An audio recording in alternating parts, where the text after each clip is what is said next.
Well, Long Point has been an issue for a long time. For one, there's the bridge, and with sea level rise, we get a lot more tidal flooding on the bridge. The other point of Long Point between Whipple and the bridge, especially where you go by Snowden and where you go by the Long Point subdivision, the ditches are full of water. I rode by there yesterday. The ditches are full. They stay full. It's a state road. So we don't have jurisdiction over that road. We do try to help out. Our public services has already called state DOT and said things need to be done. One person said they thought it was already done as we speak.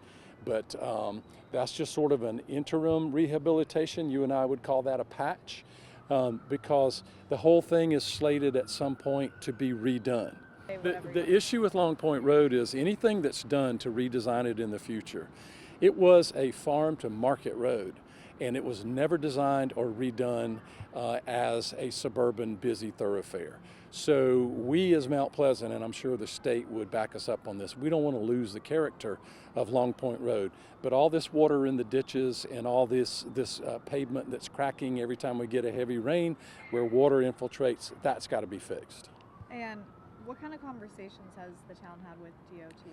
Well, our staff met with them just like last week, and that was just about the drainage. But we have looked at fixes down the road, hopefully not too far down the road, because the whole Long Point corridor all the way to 526 is going to be redone by the state.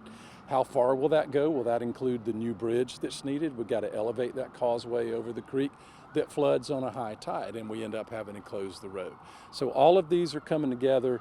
This rain this last week exacerbated those problems. I've been hearing from a lot of constituents, and we're working on it. We need to make sure that the ditches are cleaned out on this state road, that those ditches stay clean, that water has a place to move. When the tide's high in the low country, the water has no place to move because we don't have hills for it to run down. It has to go to the marsh. All this water is making its way back to the ocean. So a day like Saturday, you have a real high, normal high tide, and then you have 4 inches of rain in a short period of time. You're gonna get some ponding on roads and those type things. Even the best drainage system is not gonna work when that water can't go out, to the salt water. But the other things we need is to keep those ditches clean. We need to work with the state to get the pavement on that road. If they're not going to totally redo the road soon, then they need to repave it soon. And we keep meeting and we keep pushing this out there. It came up in our transportation committee meeting just last month.